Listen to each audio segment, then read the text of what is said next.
Hello दोस्तों, मैं RJ मोहित आज फिर एक नई कहानी आपके लिए लेकर आया हूँ। ये कहानी मेरी बाकी कहानियों से बिल्कुल अलग है। इस कहानी में सारी घटनाएं काल्पनिक है। हमारे चैनल का उद्देश्य किसी को डराना या किसी को बढ़ावा देना बिल्कुल नहीं है। ये कहानी सिर्फ आपके मनोरंजन के उद्देश्य से बनाई गई है, इसीलिए इसे दिल थाम कर देखें। और हाँ दोस्तों, इस कहानी को स्किप करने की भूल बिल्कुल ना करें। तो चलिए चलते हैं अपनी आज की कहानी पर। ये कहानी शुरू होती है माइकल नाम के लड़के से। माइकल एक अलग ही बंदा है। वो ना किसी से बात करता, ना ही किसी से कोई मतलब रखता। अपने दोस्तों से भी वो बिल्कुल अलग रहता है। बस वो किसी ऐसी चीज की खोज में रहता है जो आम इंसानों से बिल्कुल परे हो। यानी माइकल चाहता है कि वो इंसानों से बात ना करके भूतों से बात करे, उनकी आवाज सुने। इसके लिए वो रात में जागकर छत पर नए नए तरीकों को निकालता है, जिससे उसके दोस्त जैकी, मॉन्टी और मैग उसे हमेशा समझाते ही रहते थे। माइकल अपने दोस्तों के साथ एक ही रूम में रहता था। वो चारों किसी प्राइवेट कंपनी में काम करते थे और आज की रात माइकल फिर अपनी भूतों की दुनिया को खोजने के लिए छत पर जा चुका था। उसके दोस्त कहते हैं, अरे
नहीं है, वो भूत नहीं बनते। तू कब समझेगा इस बात को? उनकी बात सुनकर मैंने जवाब दिया, अगर भूत नहीं होते तो चलो मेरे साथ उस शमशान में। आज अमावस की रात के तीसरे पहर में वो पिशाचनी उस अजली लाश को खाने जरूर आएगी। बोलो, चलोगे मेरे साथ? मेरी बात सुनकर मोंटी गुस्से में बोला, ठीक है, आज हम तेरा ये वहम भी दूर कर देंगे कि ऐसा कुछ नहीं होता। चलो, हम तैयार हैं। मेरी बातों में आकर वो तैयार हो गए। सच कहूं तो मुझे भी उस शमशान में अकेले जाने से डर लगता था, लेकिन आज इन लोगों को बातों में फंसाकर मेरा काम बनने वाला था। मैंने अपनी मंत्रों वाली किताब ली, सिंदूर लिया और इत्र वगैरह लिया और कॉलोनी के पीछे के रास्ते से उस शमशान के गेट पर पहुंच गया। और मैंने कहा, एक बार फिर सोच लो, यहाँ कुछ भी हो सकता है। तू अंदर चल, जो होगा देख लेंगे। और मैं 1000 दफा बोल चुका हूँ कि ऐसा कुछ नहीं होता है। तुझे खुद डर लग रहा है अंदर जाने में, सच क्यों नहीं बोलता? हम सब फिर अंदर दाखिल हुए। बाहर सड़क पर सन्नाटा पसरा था और कुत्ते अंदर देखकर भौंक रहे थे। मानो कि अंदर उन्हें कोई दिख रहा हो। कुत्तों को गुर्राते और कुत्तों को रोता देख मैक की फटने लगी थी और वो बोला, अरे यार मोंटी, कहाँ तू इस डफर की बातों में आ गया? चल यहाँ से, मुझे कुछ ठीक नहीं लग रहा है। मैक की बात सुनकर जैकी ने कहा, हाँ मोंटी, चल यहाँ से। माइकल तो आधा पागल है और तू इसकी बातों में आ गया और हमें शमशान में ले आया। मुझे डर लग रहा है। वो दोनों बहुत डर रहे थे। आसमान में घोर अंधेरा और शमशान में जलती हुई चिता देखकर अब मुझे भी डर सा लगने लगा था। लेकिन मुझे उस पिशाचनी की तलाश थी, इसलिए मैंने सबसे कहा, क्यों डरने लगे तुम लोग? तुम तो कहते थे कि भूत वूत कुछ नहीं होता, अब क्यों डर रहे हो? मेरी बात सुनकर मोंटी बोला, यहाँ कोई नहीं डर रहा। चल, तुझे जो करना है कर ले। आज हम भी तेरी उस पिशाचनी को देखकर ही जाएंगे। मैंने भी एक पीपल के सूखे पेड़ के नीचे कुछ मोमबत्ती, सिंदूर और इत्र छिड़क दिया और अपनी वो भूतों को बुलाने वाली किताब निकाल ली और मैंने कहा, देखो, मैं अब उस पिशाचनी को बुला रहा हूँ। तुम लोग उस पेड़ के पीछे छुप जाओ और कोई भी आवाज ना करे, इस बात का ध्यान रखना। मेरी बात सुनकर वो लोग एक पेड़ के पीछे छुप गए। मैंने किताब निकाली और उन मंत्रों को पढ़ना शुरू कर दिया। मेरे ठीक सामने एक चिता जल रही थी और बाहर कुत्तों ने भी भौंकना बंद कर दिया था। कुछ देर तक मंत्र पढ़ने के बाद अचानक हवा से मेरी मोमबत्ती बुझ गई। अब शमशान में चिता की रोशनी के अलावा कुछ नहीं था। तभी हमें किसी के पायल की आवाज आई, जैसे मानो कोई चल कर आ रहा हो।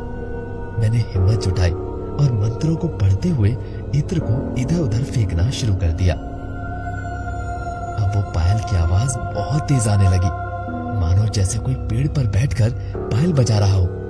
मैंने जैसे ही ऊपर देखा तो अंधेरे में मुझे किसी के पैर दिखाई दिए। उस पेड़ पर उन पैरों को हवा में झूलते हुए देख मानो मेरी जान ही निकल गई हो। मैंने इशारे से उन तीनों को ऊपर देखने को कहा। मोंटी ने कहा, क्या है, तू फालतू में डरा रहा है? कोई नहीं है ऊपर। और अब अपनी ये इत्र की दुकान बंद कर, बहुत हो गया। कोई पिशाचनी नहीं आने वाली, उसको भी बहुत काम होंगे घर पर। अब तू चल यहाँ से। मोंटी की बात सुनकर वो दोनों हंसने लगे कि तभी अचानक सामने जल रही चिता और तेज जलने लगी और शमशान में तेज तेज हवा चलने लगी। तभी वो पायल की आवाज फिर से आई और अब वो आवाज उन तीनों को भी सुनाई देने लगी थी। ये आवाज सुनकर वो भी डरने लगे और पेड़ के पीछे जाकर छुप गए। तभी मेरी नजर शमशान में वर्षों से बंद पड़े एक अंधेरे कमरे पर पड़ी, जहाँ से किसी को मैंने बाहर निकलते देखा। वो एक औरत थी जिसके बाल खुले और हाथ टेढ़े और सर पर लाल चुनरी डाले हुए थी। वो उस चिता की तरफ चली जा रही थी। वो नजारा जैसे ही हम सबने देखा, मानो हमारी धड़कन रुक गई हो। वो अंधेरे में उल्टी चलती हुई उस चिता के पास पहुंच गई और वो उस अधजली लाश को खाने लगी। अब तो ये देख मोंटी की सांस ही रुक गई। मैं भी धीरे धीरे पेड़ की तरफ खिसकने लगा कि तभी वो पिशाचनी वहां से गायब हो गई। जैसे ही मैं पीछे मुड़ा तो पिशाचनी मेरे ठीक सामने आकर खड़ी हो गई। मैंने उसे देखा, मेरे होश उड़ गए। उस औरत की आंखें ही नहीं थी, उसके मुंह पर जले के निशान और हाथों में कंगन, सर पर लाल चुनरी और पैर उल्टे। ये नजारा देख मेरी रूह कांप गई। मैं और वो पिशाचनी अब आमने सामने थे। दोस्तों, ये कहानी अभी खत्म नहीं हुई है। डर की असली दस्तक अब अगले पार्ट में शुरू होगी। आखिर माइकल और उसके दोस्त अब क्या करेंगे?